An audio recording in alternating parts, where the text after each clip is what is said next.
So students, today I will be learn in accounting books class 11 chapter number 1 introduction to accounting. Last class में हमने disadvantage यानी limitations of accounting तक cover up कर लिया था। अब हम स्टार्ट करेंगे role of accounting in business से। So let's start. Last class में हमने पढ़ा था लिमिटेशंस ऑफ अकाउंटिंग तक। आज हम स्टार्ट करेंगे role of accounting in business, यानी कि हमारी अकाउंटिंग का बिजनेस के अंदर आके क्या रोल होता है। सबसे पहला पॉइंट देखते हैं, maintenance of systematic record. The primary role of business accounting is to maintain systematic records of financial transaction in order to ascertain the net profit or loss for the accounting period and financial position of the business as on particular date। इसका मतलब ये है students, यानी कि जैसे कि अभी हम पीछे ही पढ़कर आए हैं कई सारे पॉइंट्स में, ये पॉइंट जो है वो हर चीज़ में कॉमन है। यानी कि अकाउंटिंग का यही वर्क होता है कि हर रिकॉर्ड को सिस्टमेटिक वे में कैप्ट करके रखे, यानी संभाल के रखे। तो यही सबसे बड़ा रोल तो हमारे बिजनेस के अंदर होता है, तो ये इसके अंदर काम आती है। दूसरा रोल क्या होता है, assistance to management. Accounting assists the management by making available financial information for effective functioning and rational decision making। यानी कि जब हम अकाउंटिंग करते हैं, रिकॉर्डिंग करते हैं, तो उससे हमें अपनी इन्फॉर्मेशन प्रोवाइड होती है फाइनेंशियल पोजीशन की, कि हम क्या कह रहे हैं, हम प्रॉफिट अर्न कर रहे हैं या फिर लॉस हो रहा है, हमें हमारे पास कितना मटेरियल है, क्या चीज़ें हैं। तो जब हमारे पास इन सभी चीज़ों की इन्फॉर्मेशन होगी कि हमने कितना प्रॉफिट अर्न किया या फिर हम फाइनेंशियल पोजीशन के लिए ठीक हैं भी या नहीं, तो क्या होगा, हमारी मैनेजमेंट के लिए मदद करेगा कि हम आगे के लिए क्या डिसीजन लें, या फिर अपने जैसे हमारे फॉर एग्जांपल हम लॉस में जा रहे हैं तो अपने प्रोडक्ट को और अच्छी तरीके से बनाएं या फिर कंज्यूमर की सेटिस्फेक्शन को पूरा करें। तो ये मैनेजमेंट के लिए काफ़ी ज़रूरी होती है। एंड तीसरा फाइनेंशियल इसकी अकाउंटिंग की जो होती है बेनिफिट बिजनेस के अंदर, फैसिलिटीज़ टू कंपैरेटिव स्टडी। अभी हमने एडवांटेजेस के अंदर ही पढ़ा था। फैसिलिटीज़ कंपैरेटिव स्टडी का मतलब क्या होता है, यानी कि अपनी कंपनी को, अपने रिकॉर्ड को दूसरी कंपनी के रिकॉर्ड से कंपेयर करना, ताकि हम क्या कर सकें, हम ये कंपैरिजन से पता कर सकें कि हम औरों के मुकाबले मार्केट के अंदर आगे चल रहे हैं या फिर पीछे। फैसिलिटी टू कंपैरेटिव स्टडी, आपको ये पॉइंट पढ़कर ही समझ में आ जाना चाहिए। A systematic record of financial transaction enables comparison of 1 year's result with those of those years and identifies reason leading to change if any। देखिए, अभी जो हम पढ़कर आए उसमें पीछे क्या था, दो कंपनी को आपस में कंपेयर करने की बात हो रही थी। अब क्या बता रहा है, इसके यूज़ से हम ये भी कर सकते हैं, जैसे हमारी कंपनी का हमारे पास 2 साल का डेटा है, हम पहले साल के डेटा को इस साल के डेटा से कंपेयर कर सकते हैं कि पिछले साल हमने आखिर कितना प्रॉफिट अर्न किया था और इस साल कितना, और हम उसी के मुकाबले क्या कर सकते हैं, अपना कोई भी डिसीजन ले सकते हैं। अब चौथा पॉइंट होता है इसका evidence in court. Evidence in court का मतलब क्या होता है, देखिए जो हम अकाउंटिंग करते हैं, accounting record are often required by courts as good evidence, यानी कि कोर्ट के लिए भी ये एक गुड एविडेंस के रूप में वर्क करती है। आगे बढ़ते हैं, इसके अदर्स यूजेस बता रखे हैं हमें। Proper accounting record obviates the necessity to remember business transaction, facility raising loan, facility sale of business by ascertaining the proper purchase price, facility settlement of tax liabilities. ये सब चीज़ हम पीछे पढ़ के आ चुके हैं कि ये इसके अदर के सेक्शन में डाल दी, यानी कि ये सारे कॉमन यूज्ड होते हैं, हर चीज़ में आते हैं। एडवांटेज हों, डिसएडवांटेज तो नहीं कहेंगे, इसके ऑब्जेक्टिव हों, फंक्शंस हों, इस तरीके से। उसके बाद हमें सेक्शन मिलता है अकाउंटिंग प्रोसेस का। बेसिकली ये बता रखा है कि अकाउंटिंग की क्या क्या प्रोसेस होते हैं, जो कि हमने कैरेक्टरिस्टिक्स में पढ़ के आ चुके हैं। Identify financial transaction in event, recording, classifying, summarising, analysing and communication. ये हमें एक चार्ट के थ्रू भी समझा रखा है। इससे आगे क्या बता रखा है students, branches of accounting. Branches देखो, अकाउंटिंग की 3 ब्रांचेस होती हैं। पहली फाइनेंशियल अकाउंटिंग, दूसरी कॉस्ट अकाउंटिंग, तीसरी मैनेजमेंट अकाउंटिंग। ये जो मैनेजमेंट अकाउंटिंग है ये अभी फिलहाल में बनी है, पहले जो सिर्फ अकाउंटिंग की 2 ही ब्रांच थी, एक पहली फाइनेंशियल, दूसरी कॉस्ट अकाउंटिंग। इसके बारे में आगे ब्रीफली लिखा हुआ है। Financial accounting is the concern with recording financial transaction and events, summarizing and interpreting them and communicating the result to the users. It is the original forms of accounting. It deals with the certain profit earn or loss। यानी financial accounting यही करती है basically, हमारी financial position के लिए इसका सारा काम होता है, यानी कि हम कितना प्रॉफिट अर्न कर रहे हैं, जिससे क्या हो, हम समराइज़ कर सकें कि हम किस लेवल पर हैं। फाइनेंशियल अकाउंटिंग का ये सारा वर्क होता है, अपनी ट्रांजैक्शन को रिकॉर्ड करना और उसको समराइज़ करना। एंड लास्ट वन इज उसको कम्युनिकेट कर देना अपने यूज़र्स को। दूसरा कॉस्ट अकाउंटिंग। कॉस्ट अकाउंट का स्टूडेंट बेसिकली ये वर्क होता है, जैसे कि एक कंपनी है, कंपनी वो क्या बना रही है, पेन बना रही है। अब एक पेन जो जनरली आता है वो 5 रुपये का आता है, बट जो कंपनी के अंदर जो सिर्फ एक पेन थोड़ी बनता है, कंपनी के अंदर तो कई सारे पेन बनते हैं, तो हर एक पेन की कितनी कॉस्ट बैठ रही है और उसको कितना उसका सेल प्राइस रखना है, ये क्या काम करती है हमारी कॉस्ट अकाउंटिंग। ये सारा वर्क होता है, यानी कि हर एक प्रोडक्ट का पर्टिकुलरली प्राइस तय करना और उसमें कितनी कॉस्ट लगी है, कितना प्रॉफिट ऐड करना है और बाकी सब चीज़ें क्या काम करती है हमारी कॉस्ट अकाउंटिंग। तीसरी मैनेजमेंट अकाउंटिंग। ये मैंने बताया था अभी आपको, ये फिलहाल में बनी मैनेजमेंट अकाउंटिंग, आपको नेम से ही समझ में आ रहा होगा। इसका बेसिकली यूज़ मैनेजमेंट के लिए ही किया जाता है, यानी कि जो हमें इन्फॉर्मेशन कॉस्ट अकाउंटिंग से और फाइनेंशियल इन्फॉर्मेशन से जो आती है वही हमें बताती है फंड, कॉस्ट, प्रॉफिट एक्सेट्रा, ये सब अकाउंटिंग इन्फॉर्मेशन हमें जनरेट होकर मिलती है। तो हम यहाँ से क्या ले सकते हैं, अपना डिसीजन ले सकते हैं मैनेजमेंट के ऊपर किसी भी तरीके का। जैसे अच्छी चल रही होगी तो और कोई डिसीजन लेंगे, बेकार चल रही होगी तो अपने प्रोडक्ट को अच्छा करने के लिए और कोई डिसीजन लेंगे। इसके बाद मिलता है हमें relationship between book keeping, accounting and accountancy. Basically इसकी 3 रिलेशन बता रखे हैं। Book keeping is a part of accounting and accounting is a part of accountancy. यानी बुक कीपिंग पार्ट है अकाउंटिंग का और अकाउंटिंग पार्ट है किसका, अकाउंटेंसी का। The relationship among bookkeeping, accounting and accountancy can be shown in the following manner. तो सबसे पहले इसमें बुक कीपिंग की बता रखा है। Meaning of book keeping. Book keeping is a part of accounting being a process of recording financial transaction and event in the book of account, दस book keep invoicing. देखिए यहाँ पे बुक कीपिंग का काम बता रखा है। सबसे पहले बुक कीपिंग के अंदर क्या क्या काम होता है, identifying financial transaction and event, measuring them in term of money, recording the identified financial transaction and event in the looks of account, and classifying record transaction and event, posting them into ledger account। यानी कि basically इस समय ये समझ में आ रहा है book keeping का वर्क क्या होता है। जो अभी हमने कैरेक्टरिस्टिक्स पढ़े थे उसमें जो क्लासीफाइंग तलक का वर्क होता है वो सारा किसका होता है, बुक कीपिंग का होता है। और उससे आगे का जितना ही वर्क होता है क्लासीफाइंग से आगे का, वो सारा वर्क किसके अंदर आता है, अकाउंटिंग के अंदर। ये हमें कुछ राइटरों की डेफिनेशन दे रखी है, इसमें से कुछ पढ़ते हैं। Book keeping is an art of recording in the book of accounting the monetary except commercial and financial transaction. Book keeping is an art of recording business dealing is an set of books. अब बढ़ते हैं accounting की तरफ। Accounting is a discussed earlier. Accounting is a process of identifying, recording, classifying, summarising, analysing, interpreting and communicating the financial transaction in the understandable manner. Accounting is a wider term, and then bookkeeping is it starts wherever bookkeeping is end. In other words, bookkeeping is a part of accounting. यानी कि जहाँ पर हमारी book keeping ख़त्म होती है उसके आगे से ही क्या शुरू हो जाती है, हमारी अकाउंटिंग का पार्ट शुरू हो जाता है। इसको ही अकाउंटिंग कहा जाता है। ये हमें कुछ डिफरेंस बता रखे हैं अकाउंटिंग के। Book keeping is a process of identifying financial transaction and event, measuring them in money terms, recording them in the books of accounting, classifying them. यानी कि इसके अंदर जो मनी टर्म्स के अंदर ट्रांजैक्शन होती हैं उनको रिकॉर्ड किया जाता है, फिर उसको क्लासीफाइंग कर दिया जाता है। और यहीं पर अकाउंटिंग में क्या बता रखा, accounting is an addition to bookkeeping is a process of summarising and record transaction and event, interpreting them and communicating the result to the user thereof. यानी कि यहाँ पे जहाँ पे हमारी बुक कीपिंग खत्म हो रही है उससे आगे का जितना भी प्रोसेस है वो कहाँ आ रहा है, हमारी अकाउंटिंग के अंदर आ रहा है। यानी कि उसको समराइज़ करना और उसको कम्युनिकेट कर देना समराइज़ करने के बाद अपने यूज़र्स को। इसके बाद accountancy. Accountancy is a systematic knowledge of accounting. It is an education process where various aspects of accounting are explained along with the reason how to maintain the books of account, summarize the accounting information and communicate it is to the users. In other words, accountancy refer to the entire body of the theory and practice of accounting. यानी कि accountancy का basically ये work होता है, ये उसको एक तरह से दिशा निर्देश को बताती है कि अकाउंटिंग ऐसे करनी है। अकाउंटेंसी के अंदर ही दोनों चीज़ आती हैं, अकाउंटिंग एंड बुक कीपिंग। तो यहीं पे बता रखा है accounting is an systematic knowledge of accounting. ये नॉलेज का वर्क करती है बेसिकली अकाउंटिंग, और बुक कीपिंग को ये प्रिंसिपल प्रोवाइड करती है जिससे क्या हो अपना काम ठीक तरीके से कर सकें। यहाँ पे हमें अकाउंटिंग एंड अकाउंटेंसी के अंदर डिफरेंस बता रखे हैं। देखिए सबसे पहले डिफरेंस बता रखा है इसके अंदर, it is accounting, it is also application of accountancy, but after completing of book keeping process.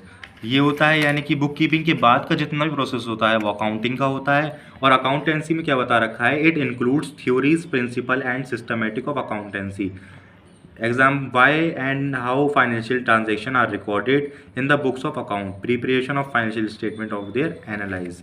तो बेसिकली जैसे मैंने बताया वो यहाँ पे लिख रहा है, इसके अंदर इंक्लूड थ्योरीज होती हैं, ये प्रिंसिपल प्रोवाइड करती है अकाउंटेंसी कि फाइनेंशियल ट्रांजैक्शन कैसे रिकॉर्ड करनी है, कैसे प्रिपेयर करनी है अपने यूज़र्स को कम्युनिकेट करने के लिए।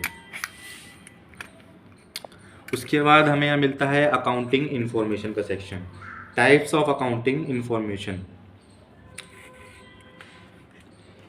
यानी कि जो अकाउंटिंग इन्फॉर्मेशन हमें प्रोवाइड करता है उसके क्या क्या टाइप्स होते हैं। सबसे पहला इन्फॉर्मेशन रिलेटिंग टू प्रॉफिट और सरप्लस। इसका मतलब ये होता है हमारे अकाउंटिंग इन्फॉर्मेशन किस चीज़ की इन्फॉर्मेशन देती है, पहला प्रॉफिट की, यानी कि हम अपने बिजनेस के अंदर कितना प्रॉफिट अर्न कर रहे हैं, और दूसरा किसकी देती है हमें, सरप्लस की।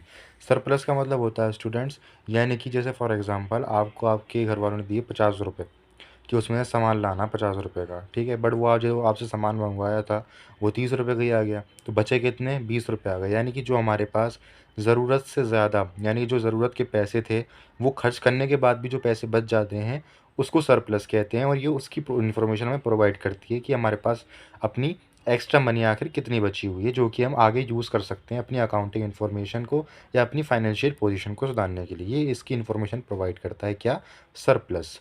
तो यही हमें आगे बता रखा है पूरा क्लियरली कि a firm prepared trading account and profit and loss account. Basically trading account prepare किया जाता है gross loss and gross profit जानने के लिए। अभी तो आपके कह रहे इतना क्लियरली समझ में नहीं आएगा क्योंकि अभी आपने पता नहीं है ग्रॉस प्रॉफिट और लॉस क्या होता है। मैंने कहा था कि आपके फर्स्ट वीडियो में भी कहा था मैंने, ये सब चीज़ें हमें नेक्स्ट चैप्टर में क्लियर हो जाएंगी क्योंकि उसके अंदर सब चीज़ें बता रखी हैं। और इसके अंदर हम प्रिपेयर करते हैं नेट लॉस या sorry net profit and loss account. इसके अंदर क्या होता है, नेट प्रॉफिट और नेट लॉस बताता है हमें क्या, firm. A company prepared statements of profit and loss account in the firm prescribed in Schedule 3, Part 2 of the Companies Act 2013 to determine net profit or net loss. A not-for-profit organization prepare income and expenditure account to determine surplus and deficits. तो basically इसके अंदर सब चीज़ वही बता रखी है जो मैं आपको बता चुका हूँ। Information relating to financial position, ये बेसिकली हमें इन्फॉर्मेशन बताता है अपनी फाइनेंशियल पोजीशन की, प्रोवाइड करता है इन्फॉर्मेशन कि हम अपनी फाइनेंशियल पोजीशन में कहाँ पर हैं। तीसरा इन्फॉर्मेशन अबाउट कैश फ्लो, यानी कि ये हमें इन्फॉर्मेशन प्रोवाइड करता है कैश फ्लो की कि हमारे पास जो हमारी कंपनी के अंदर कैश में ट्रांजैक्शन हो रही है, कितना कैश जा रहा है, कितना कैश आ रहा है कि स्पेसिफिक पीरियड के अंदर, इस सभी चीज़ों की भी इन्फॉर्मेशन हमें अकाउंटिंग प्रोवाइड करता है। उसके बाद qualitative characteristics of accounting information, इसमें क्या आता है, यानी क्वालिटेटिव कैरेक्टरिस्टिक्स अकाउंटिंग इन्फॉर्मेशन के बेसिकली कैरेक्टरिस्टिक्स क्या होते हैं। पहला reliability, accounting information should be reliable. Reliability of information means is variable, free from Beas and material error, यानी कि वो रिलायबल होना चाहिए, बिल्कुल सच्ची होनी चाहिए, उसके अंदर कोई भी झोल झाल नहीं होना चाहिए उसकी इन्फॉर्मेशन के अंदर। इसका मतलब होता है रिलायबिलिटी। दूसरा होता है relevance, accounting information must be relevant to the users. Information is relevant, it meets the needs of the users in decision making, यानी वो रेलिवेंस होनी चाहिए जिससे कम्युनिकेट करने पर यूजर्स अपना डिसीजन मेक कर सकें। अंडरस्टैंडेबिलिटी, यानी कि जो हम इन्फॉर्मेशन प्रोवाइड कर रहे हैं वो अंडरस्टैंडेबिलिटी में हो, यानी कि वो इस तरीके से प्रिपेयर की गई हो कि हम समझ के उस पर अपना डिसीजन मेक कर सकें। कंपेरेबिलिटी, यानी कि उसको इस तरीके से प्रिपेयर किया गया हो कि हम उसे कंपेयर कर सकें अपनी फर्म के अंदर भी और दूसरी फर्म से भी। यूजर्स ऑफ अकाउंटिंग इन्फॉर्मेशन, यानी कि हमारी अकाउंटिंग इन्फॉर्मेशन जो अभी हम पीछे बात करते हुए आए हैं कि अपनी कम्युनिकेट की जाती है अपनी अकाउंटिंग इन्फॉर्मेशन यूज़र्स को, तो वो यूज़र्स आखिर होते कौन है। पहला होता है इंटरनल यूज़र्स एंड दूसरे होते हैं एक्सटर्नल यूज़र्स। इंटरनल यूज़र्स आपसे नेम समझ गए होंगे, यानी कि जो कंपनी के अंदर के यूज़र्स होते हैं। उसके अंदर कौन कौन आता है, पहला आता है ओनर एंड दूसरा आता है management. Owner is the person who contribute capital in the business and bear maximum risk and the get maximum reward. Owner वो होता है जो अपने पैसा लगाता है बिजनेस के अंदर और सबसे ज़्यादा रिस्क भी वही उठाता है। Management comprise of the person who are involved in making strategies, decision as well as running day to day operation. ये मैनेजमेंट के लिए भी ज़रूरी होती है अकाउंटिंग इन्फॉर्मेशन, क्योंकि उसे कंपनी की मैनेजमेंट को चलाना है, डे टू डे ऑपरेशन भी करने होते हैं उसको। ठीक है, कि अपनी हमारी company day to day run कैसे करेगी, उसमें क्या क्या ज़रूरत है, अपना रॉ मटेरियल कितना आना, या फिर उसको मशीन की और ज़रूरत है, लेबर की और ज़रूरत है, इस तरीके से। ये इंटरनल यूजर्स के अंदर सिर्फ दो ही चीज़ें आती हैं, पहला ओनर और दूसरी मैनेजमेंट। फिर एक्सटर्नल यूज यानी बाहर के users. External users are the users who do not have access to information at the micro level but have financial statement final account that gives relevant information to them. Following are the type of external users and their needs for accounting information. इसके अंदर कौन कौन आते हैं external users के अंदर? पहले आते हैं एम्प्लॉयज़ एंड वर्कर्स। अगर एम्प्लॉयज़ एंड वर्कर्स को पता फाइनेंशियल इन्फॉर्मेशन पता होगी तो वो क्या होगा, उन्हें ये पता होगी कि हमें बोनस अच्छा मिलेगा, हमें सैलरी टाइम पे मिलेगी, इस तरीके से वो क्या करेंगे, अपना काम और अच्छी तरीके से करेंगे। बैंक एंड फाइनेंशियल इंस्टीट्यूशन, यानी कि जब हमारी अकाउंटिंग की फाइनेंशियल पोजीशन बैंक को पता होगी, फाइनेंशियल इंस्टीट्यूशन को पता होगी, तो क्या होगा, हमें लोन अच्छी तरीके से मिल सकता है, कोई बिना दिक्कत के वो आराम से हमें लोन दे सकते हैं। Potential investor are the people who are likely to invest in the enterprise. ये वो लोग होते हैं जो हमारी कंपनी के अंदर इन्वेस्ट करते हैं। जब उनको पता चलेगा कि हमारी कंपनी प्रॉफिट अर्न कर रही है तो वो क्या करेंगे, हमारी कंपनी में इन्वेस्ट करेंगे। तो ये उनके लिए भी होती है। चौथा क्रेडिटर्स को फाइनेंशियल इन्फॉर्मेशन की ज़रूरत होती है, यानी क्रेडिटर्स सप्लाई गुड्स एंड और service and credit to the enterprise, they access financial position from the final account.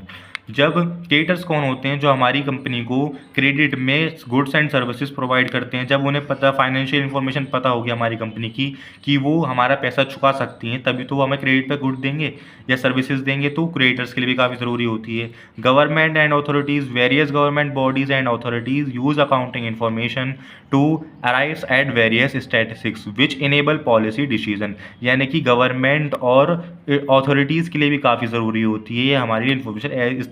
यही पीछे हम पढ़ के आए, क्या करती है, एविडेंस के रूप में वर्क करती है। Public is the general is also interested in the financial information of an enterprises. Public needs to information to assist the enterprise to contribute to the economy in many ways, employment generated by the enterprise, amount spend and corporate social responsibility etcetera. Public को ज़रूरत क्यों होती है? Employment यहाँ पे लिख रहा है कि एम्प्लॉयमेंट जनरेट के लिए, इकोनॉमिक क्या लिख रहा था यहाँ पे, सोशल रिस्पॉन्सिबिलिटी के लिए, यानी कि अगर कंपनी कोई ज़्यादा प्रॉफिट अर्न कर रही है या फिर अच्छे लेवल पे चल रही है तो उसकी कुछ सोशल रिस्पॉन्सिबिलिटी बनती है, जो कि हम बिज़नेस के अंदर हमने पढ़ा होगा। तो उसके लिए पब्लिक के लिए भी ज़रूरी होती है कंपनी की फाइनेंशियल इन्फॉर्मेशन जानना।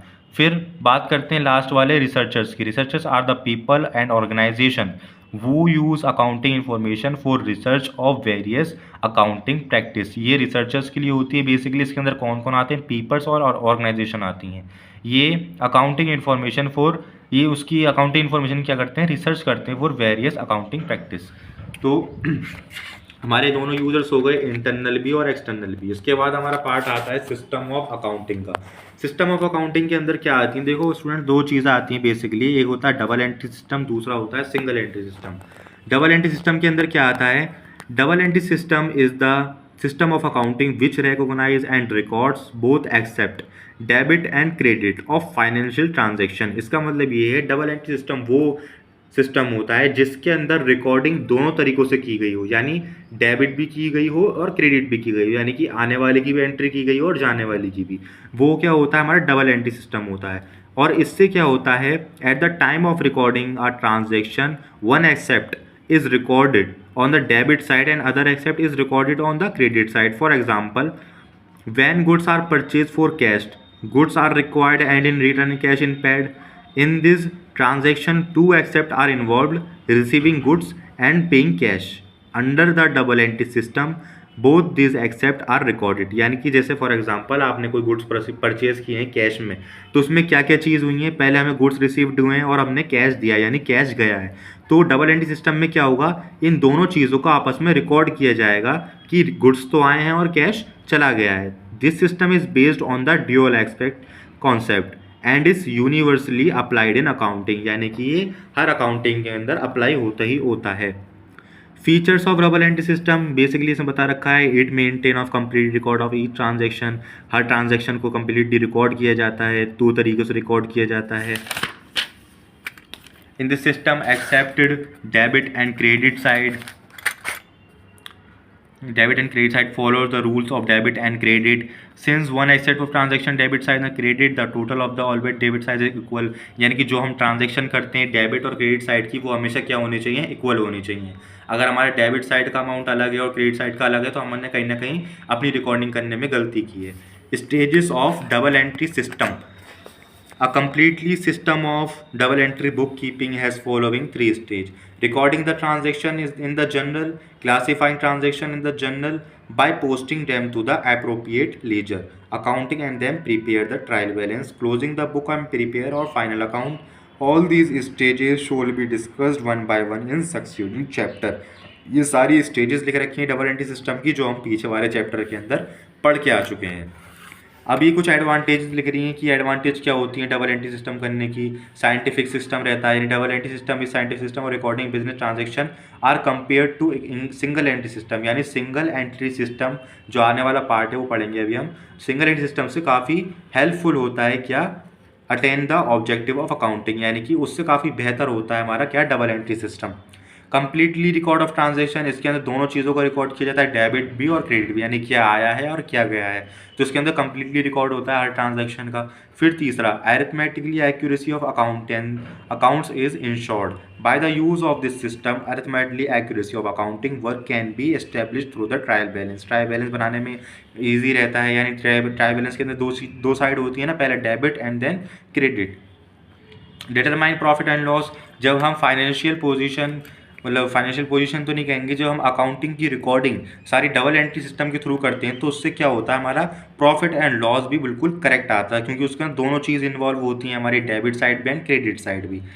असर्टेनिंग फाइनेंशियल पोजीशन, जब इसके अंदर दोनों चीज़ें हमारी रिकॉर्ड होंगी, डेबिट भी क्रेडिट भी, तो हमारा प्रॉफिट एंड लॉस अकाउंट भी ठीक आएगा और हमारी फाइनेंशियल पोजीशन भी ठीक आएगी।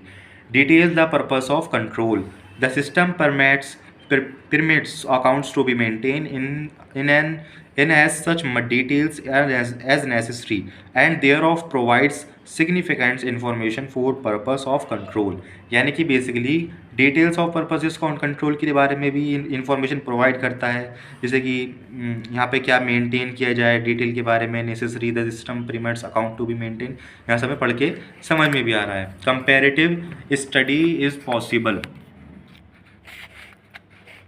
कंपैरेटिव स्टडीज पॉसिबल, यानी कि जब हम डबल एंट्री सिस्टम के थ्रू कोई अकाउंटिंग रिकॉर्डिंग करेंगे तो क्या होगा, कंपैरेटिव वे में भी जब हमारे प्रॉफिट एंड लॉस ठीक आ रहा है, फाइनेंशियल पोजीशन करेक्ट आ रही है, तो वो क्या होगा, कंपेरेबल भी होगी हमारी सारी इन्फॉर्मेशन, यानी कि हम उसे अपनी कंपनी के अंदर ईयर टू ईयर के बेस पे भी कंपेयर कर सकते हैं और एक फर्म से दूसरी फर्म में भी कंपेयर कर सकते हैं उसको ईजी वे में। Help and management in decision making, यानी कि जब हमारे पास कंप्लीटली रिकॉर्ड होगा हर चीज़ का तो क्या होगा, मैनेजमेंट को ही फ़ायदा पहुंचेगा डिसीजन लेने में। Detection of fund frauds and misoperation, यानी कि जब हम इसके अंदर सब चीज़ों की रिकॉर्डिंग करेंगे, फॉर एग्जांपल हमने क्रेडिट पे गुड्स बेचे या फिर क्रेडिट पे गुड्स परचेज किए, जब दोनों तरीक़ों की हम इसमें रिकॉर्डिंग करेंगे कि क्या चीज़ हमारे पास आ रही है क्या चीज़ जा रही है, तो इसके अंदर क्या होगा, फ्रॉड होने के काफ़ी कम चांसेस रहेंगे जो कि सिंगल एंट्री में ज़्यादा होते हैं। तो वही पढ़ेंगे अकाउंटिंग फ्रॉम इनकम्प्लीट रिकॉर्ड और single entry system. Basically single entry system को यही नाम दिया गया है, अकाउंटिंग फ्रॉम इनकम्प्लीट रिकॉर्ड, यानी कि अकाउंटिंग फ्रॉम इनकम्प्लीट रिकॉर्ड और सिंगल एंट्री सिस्टम और recording transaction in the books of account may be defined is an incomplete double entry system. In this system all transaction are not record on double entry system basis. In some transaction both accept of the transaction are recorded while in other either one accept is recorded or not recorded at all. Instead of maintaining all the account, only personal account and cash book are maintained under this system. The accounting maintained under the system are incomplete, unsystematic and thereof not reliable. Since all transactions are recorded under this system on double entry basis, it is not possible to prepare a trial balance. As result, the profit or loss account and the balance sheet cannot be prepared.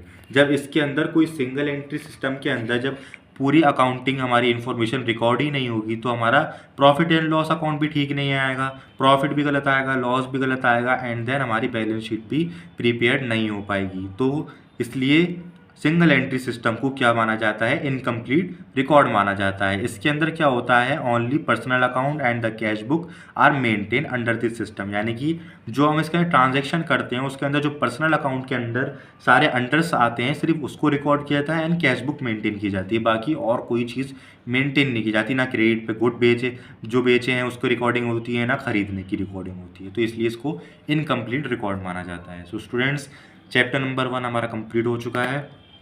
Next video में start करेंगे chapter number 2। जब तक के लिए thank you.